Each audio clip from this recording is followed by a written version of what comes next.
Hi, everybody. I'm Tracy Swedlow, and this is Televisionation. I am always happy and excited to see Andre Swanston, who is in front of you, who is the co-founder and CEO of Tru Optik, which is TRUOPTIK.com. Welcome to the show.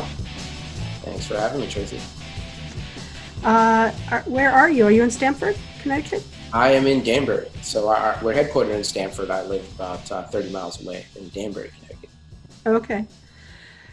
Well, there's a lot to talk about, and we're going to go into the latest from Tru Optik regarding the increase in traffic and some new deals you guys have announced, and some other things that I saw that has been going on. But obviously, there's a lot happening in the world today, and we wanted to find out what your feelings are about this.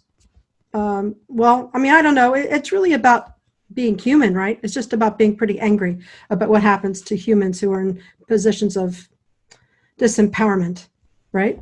But especially the African American community. And so I'm pretty angry about it. How do you feel?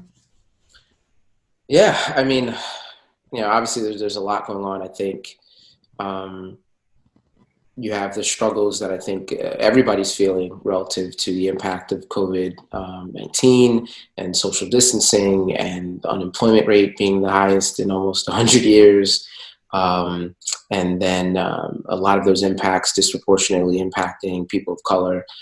And then on top of, I think, the stress that everybody's feeling because of all these issues that were already going on, to be reminded of some of the inhumanity and social injustice that has been somewhat normalized in our society. I think a lot of us have kind of gotten accustomed to, not saying that that's a good thing, but that's just a reality.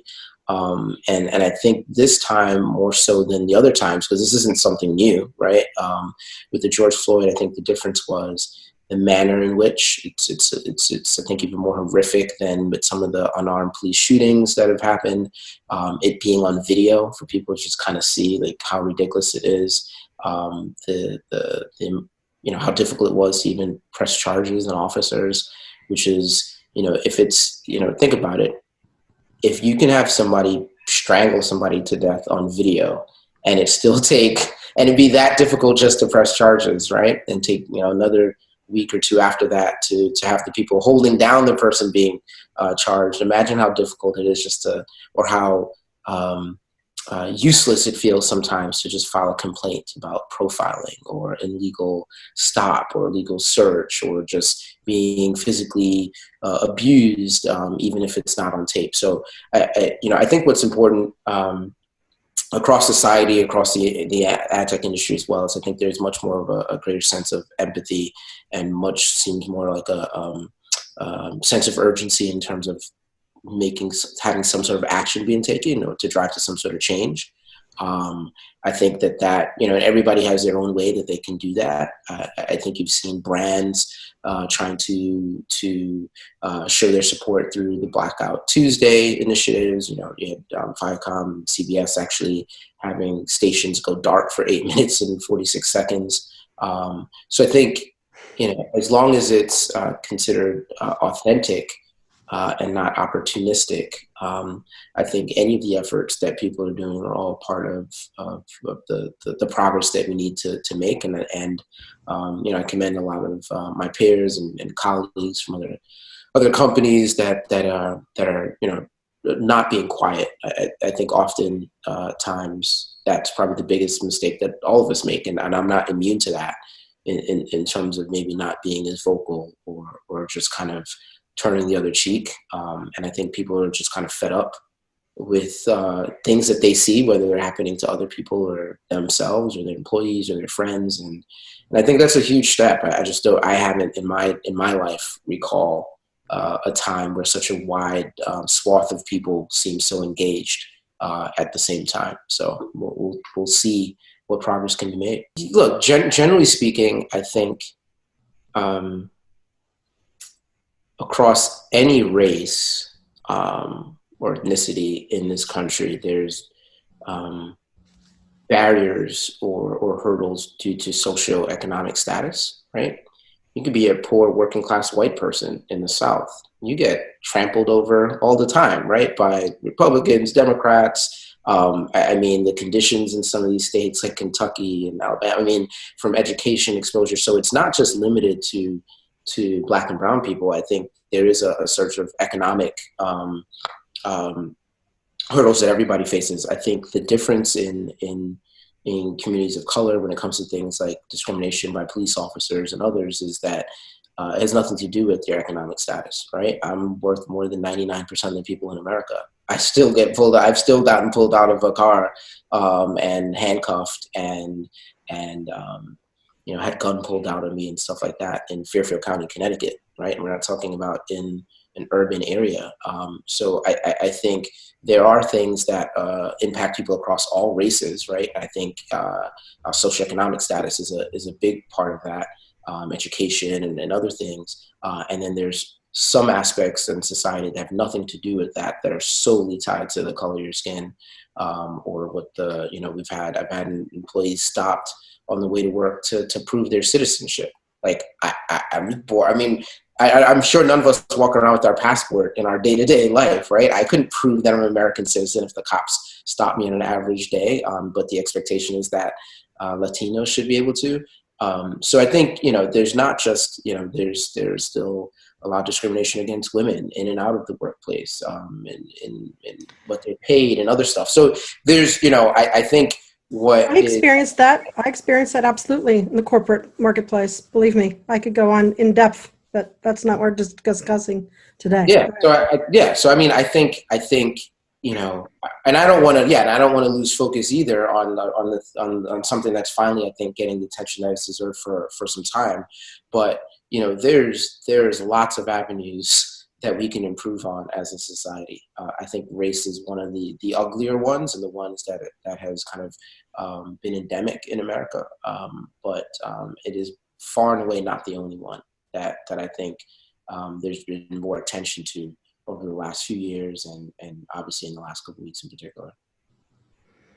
Well, let's talk a little bit about your leadership, right, for your company, and the positive strides that you're making, because I'm sure people want to hear what's going on with Tru Optik. Otherwise, believe me, I could do an entire show or series on what we should be doing. And I'm sure we all can. Okay.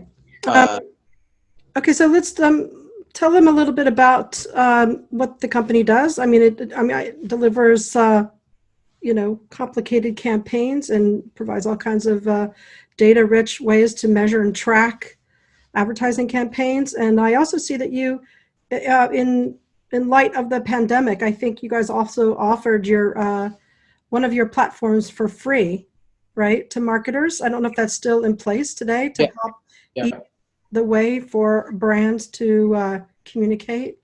What's happening with Tru Optik today? Yeah, so Tru Optik, we've been fortunate enough to have tremendous growth over the last year, as well as over the last 3 or 4 months, even in spite of the pandemic. I think that's because of the overall macro growth in the over top and streaming media ecosystem. Tru Optik powers audience segmentation, campaign measurement, and identity resolution across over the top and streaming audio and gaming. And so most of the programmatic platforms that do that type of targeted advertising across those mediums in the US leverage Tru Optik's data marketplace to be able to do data-driven targeting across connected TV and smart speakers and gaming consoles and smart speakers. And then we are the data management platform and for many of the leading OTT publishers as well. And so we have a unique vantage point in that we work both on the supply side and the demand side, and we're completely agnostic, right? So we don't buy and sell our own media. We don't own a device. We don't do a lot of the things. We don't serve ads. We literally are just the widget that helps power those other people to have a more scalable data strategy and privacy compliant strategy. In terms of what we've seen, pretty much over the last 3 months, we've seen more than a 60% increase in the scale of ad-supported ad availability across social media platforms, particularly most of that growth going across connected TV, but the same thing to smart speakers and other platforms as well. And what we've also seen is more than 30% of the advertisers that have advertised thus far in Q2 of 2020 are new first-time advertisers in terms of leveraging data across over-the-top and connected TV. And so although there have been verticals, particularly travel, was decimated, I would say, by this in terms of the advertising dollars that they're deploying, you had so many direct-to-consumer brands and CPG and others that are coming into connected TV for the first time. So net, it's actually still gone up. I know that a lot of advertisers are trying to tweak their messaging. Some have pulled back. Some are being very proactive about putting pandemic-aware messaging out there. What are your clients doing? What percentage of your clients are being proactive or reaching out to you for that kind of help? Yeah, so 90% of our clients were very B2B in terms of the publishers and the ad tech platforms. So most of what and they're not doing a lot of consumer-facing marketing. So our direct clients. Now, indirectly through those platforms, we power our data marketplace, and our graph power the advertising of tens of thousands of an actual brands and consumers. And so what we can see is that a lot of people pulled back in the second half of March and some of them all of April to create new creative. Come up with new targeting strategies and what data they reuse. And then we're seeing a mass influx of the people that, a good chunk of the people that paused their advertising in March and April now coming back in May and June, in addition to all the new first-time advertisers. So it's been pretty overwhelming. I would say, some of the ones that I've seen, and again, I'm not, we're not the agency or anything like that, but just personally that I've been impressed with, the first auto company that I saw back on the air with customized creative specifically was Chevy and GM, with advertising the ability to have your car delivered, finance it over 84 months, normally it's 60, no money down, and no payment for the first 90 days. So they were, I'm talking in late March, they were already back on air with special incentives. And I think, I'm sure there's tons of other brands and advertisers that I'm not thinking about. But I think that was a great example of me seeing somebody be very proactive. They didn't wait until May or even June, like some other of their competitors have been in terms of being back on air nationally. Mm-hmm. And it was a very specific message that was appropriate to the time. So I think generally speaking, there's tons of evidence from past recessions and data that the brands that stay on air and advertise rebound the quickest when things go back. And so I think a lot of brands, now it's different, I would say the cruise line industry, you shouldn't have been advertising, right? But I think some of these brands and advertisers are going to regret maybe their pullback and spend later this year. Well, you probably will get an influx of stuff from Las Vegas because I think they just reopened like today. Yeah. And all the hotels and things are very, very cheap. I mean, personally, I'm not going, but I wouldn't be surprised if they're going to do a massive ad campaign somewhere. So a lot of these advertisers who are exploring OTT for the first time, did they understand what they're getting into? Do they understand the power that you're offering them, the insight, the data? And then once they do, are they just having like I should have called you like 5 years ago or something? Like, yeah, I mean, I don't know about 5 years ago, but yes. Well, a few years ago, I don't know where you, when we you were out there trying to sell it to them 5 years ago. Yeah, what? The problem, we were around 5 years ago. The problem is no one cared 5 years ago. Right. Okay, like 2 years ago, let's say. Yeah, exactly. No, okay. I think now any brand that is advertising on linear television that is not advertising on connected TV is somewhat ridiculous. Like, it's to the point where you almost have to question, like, what are you doing? Whereas a year or two ago it was more about incremental reach or all those things like that. I mean, I don't think you can have a viable television advertising strategy that does not incorporate a significant amount of connected TV in that at this point. Any brand that's advertising on traditional radio that's not advertising on streaming audio, again, it just does not make any sense. And so I think what we more need to think of it is not these are the new mediums by which consumers are accessing content, right? This is where the scale is going. I think people need to move off of this concept of even just incremental reach or it being an additive. And in many instances, depending on the demographic you're going after or political, it's going to be huge. The constituent you're looking for, they're not even on linear television. You can't get them on traditional digital. They have ad blockers. You can't get them on traditional radio. They're only streaming music and podcast and news. And so, you're talking about tens of millions of households in America that you can only reach via these mediums. And so I think that's something that advertisers are realizing. And then the power of these mediums is the ability to do this household addressable targeting. And so what Tru Optik provides at more scale than, significantly more scale than anybody, quite frankly, is the ability to do that household addressable targeting across the OTT and the smart speakers and the gaming. Circling back to the first part of your question is we did announce that our CAV, cross-screen audience validation solution, which we've had in market for a couple of years, used by a lot of the local broadcast companies, agencies, direct to brands. We added a free tier to that.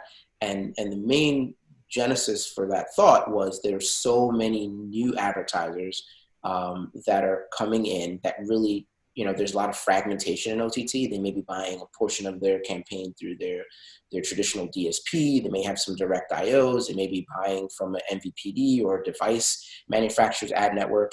And how could they holistically understand their deduced household reach and frequency across these various activation points? And just kind of making sure that they're getting the appropriate ROI on these dollars that they're not used to deploying. So that's been tremendous, a ton of inbound relative to doing that. And so it's something we're really excited about, and it's something that we're going to keep at least through all of 2020. Okay, great. But back to the statistic you gave earlier, which was a 60% increase in OTT traffic. Is this how does this match up with increased revenues this year? Are you going to be like massively? So no, your revenues are going to be exploding. I mean, you must be very, very busy, right? I mean, we're all working very hard, but TV's in the hot seat. We're the sort of backbone, the through line. So you must be seeing an increase in revenues as well. Is that true? Yeah, I mean, we have seen pretty exponential revenue growth anyway over the last 24 months, and just because of the macro growth of the space. So I don't believe that growth is going to be much faster this year than it was last year for us, because even though we're going to have dramatic increase in new clients and a lot of new money coming in, but as we're not immune to the impact that it's had in terms of travel and auto and some of the local retail advertising that has dropped significantly. So what we were able to do is that was mitigated by all the new money coming in. And so we haven't, forecasted down. I know most companies have changed their projections down or stopped hiring. We're continuing to grow where we were. Now, if local comes back and auto comes back and everything, then yes, then that's a whole different story, because I don't believe the new advertisers, and this is not just indicative to Tru Optik, I don't believe all the new advertisers that have run to OTT and streaming audio over the last 60 days are ever leaving. You're not post-COVID going back. Once you're in, once you're there, you're like, right? Once you saw HD TV, you were hooked. Yeah. So, where I think there could be more of an impact in, say, 2021, where you have all these new advertisers that, quite frankly, we were not projecting or anticipating in 2020. And as the economy corrects itself and people go back to work and hopefully there's a vaccine next year, you have the traditional local and auto and these verticals that traditionally account for such a significant part of the ad dollars. You have them coming back. I think it could get really start to snowball there. But right now, I think we've found it, and I've talked to other execs at other companies. We've actually been more productive at home. All of a sudden you sneak an extra 2 or 3 hours into the workday, and you didn't even realize that you did so. Yeah. So we've given some time off to the whole company to kind of just force people to take a vacation, quite frankly. Free vacation day. It was just a company holiday, just because I've realized the level of productivity and the level of work and how hard people are pushing, and just, kind of mental health with the stress of being home, and also being school That's really teachers cool. in between every conference call. But I'm really proud of how the team has handled everything, and as well as our clients and partners. So. And I also saw that you just announced a new partnership with Deeproot Analytics. Correct. So, For, the political season, although we've only got 2 candidates out here running, but I mean, and I'm assuming Deeproot is, well, there's going to be all kinds of other candidates. What am I thinking? It's not just presidential, it's across the board. But I mean, tell me more about that, because that's going to be a whole new opportunity, right, to handle political advertising. yeah. So, our first announcement in terms of political power and data for political, we did, I want to say back in 2015 or And by the 2016. way, the CEO for Deeproot spoke at our show like 4 years ago. Okay. Yeah. They are one of the most respected and used providers of data and audience segments for political advertising, traditionally across linear television and digital, direct mailing. And so we're happy to be able to sync their data anonymously to our household graph, so that it can be leveraged by our publishers and ad tech platforms for targeting for political. We announced last year at Cannes, we announced our political data cloud. And so Deeproot is an addition to that, which gives us even more coverage. With the political data, there's a lot more restrictions than normal data. So there may be limitations as to who can use the data. Hey, you have to be a Republican candidate, or you have to be a Democratic candidate, or you can't be a candidate at all. You can only be a political action committee, or you can only be about a ballot initiative or something.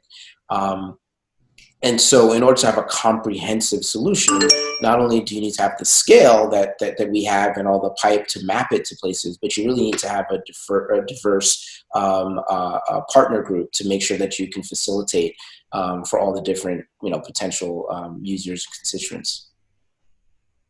So when do you think that going to get started? I mean, have you put anything in place yet? I mean, you just announced it. But yeah, so it'll be live like right now. I mean, so it's not one of these, we announced this partnership and hopefully this fall you'll have it. I mean, we're talking July, late June. We're saying imminently that'll be for the conventions. For the Deeproot. Our political data cloud is already live and in market, and people are already using it. So there's people that were running on it for primaries months ago. So our political data cloud is already live. This is adding new data with the Deeproot partnership into that, which should be live and rolled out to the platforms over the next few weeks. Does that experience stay separate then from what you provide to your traditional advertising clients, or is all the data that's collected or managed from Deeproot merged with your graph, your home graph, is that all available to be drawn upon by other clients, or how does that work? Correct. So our data marketplace is synced to other platforms on a daily basis. And so their clients are able to leverage our data marketplace and all of the data providers in it through their own platforms. So we're the quiet company in the background that just helps make things happen. And so, yeah, so the answer to the question is yes, they'll be able to use it as it becomes available to them. And abiding by whatever the rules and restrictions are that the different political data providers have on what, who can leverage the data. But yes, all the clients will have access to it in our normal data marketplace in the political data cloud.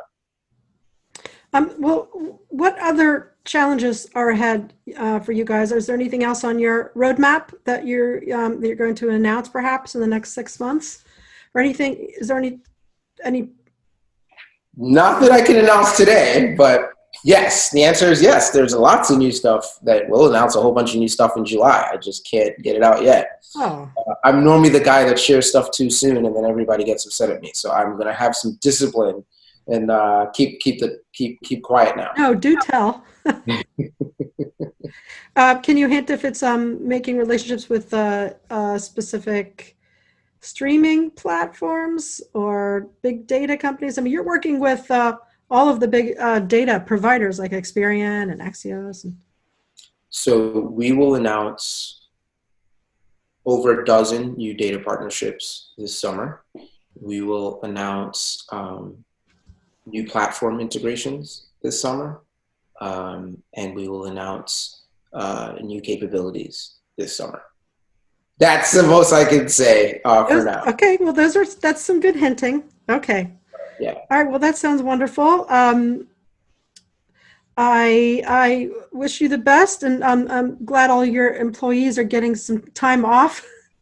Yeah. Because I know how hard we're working. Is there anything else that you'd like to tell everybody about what you think about the OTT industry? What kind of advice would you like to give them moving forward? It is the fastest growing opportunity that there is. I don't think that's me saying anything new or foreign to people. I think a lot of companies are way behind where they say publicly, and that's okay, because you can call on Tru Optik to help you do what you already have been telling people you can do, but you probably can't. And we're fine with helping you in the background. And then last shameless plug that I'll share is, I know, unfortunately there are a lot of agencies and ad tech platforms that are letting people go. We're hiring. careers@trueoptik.com. We will probably double the size of the company. We doubled the size of the company last year. We'll probably do it again between now and the end of this year. So, really aggressively looking for additional talent to join our team. And if you believe that over the top and audience-based advertising, data-driven advertising and measurement is going to grow across connected TV and smart speakers and gaming consoles over the next 3 or 5 years, which I'm firmly in belief that is going to happen, then I think Tru Optik is in as good a position as anybody to benefit from that. When speaking of resources, I noticed you brought in some really great people onto your team, but we don't have time to go into all of that. People should take a look on their website to see who all those people are. They're really experienced, smart executives.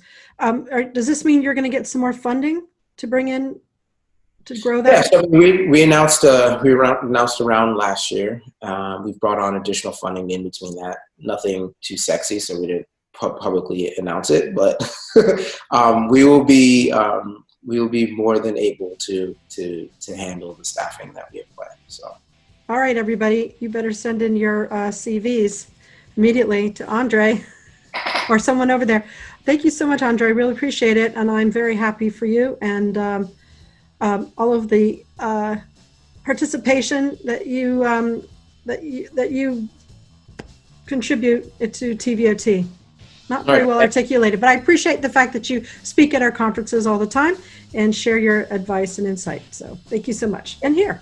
Yes. And I look forward to the streaming event. The San Francisco TVOT is one of my. Well, it's going to be online, virtual. We're calling it Leadership Congress because we're only inviting, people who are really making headway. So that's. Well, I hope I still make the cut. Oh, absolutely, absolutely. You wouldn't be here if you on this show. We wouldn't have asked you to participate. Anyway, it is September 9th and 10th. Feel free to everyone to reach out to me if you'd like to participate, and really appreciate your time. Thanks, Andre. All right, thanks. Have a good one. He is the. I'm looking at my picture here on my camera. He is the CEO and co-founder of Tru Optik. My timer. And that's it. Thanks so much. All right. Thanks, Tracy.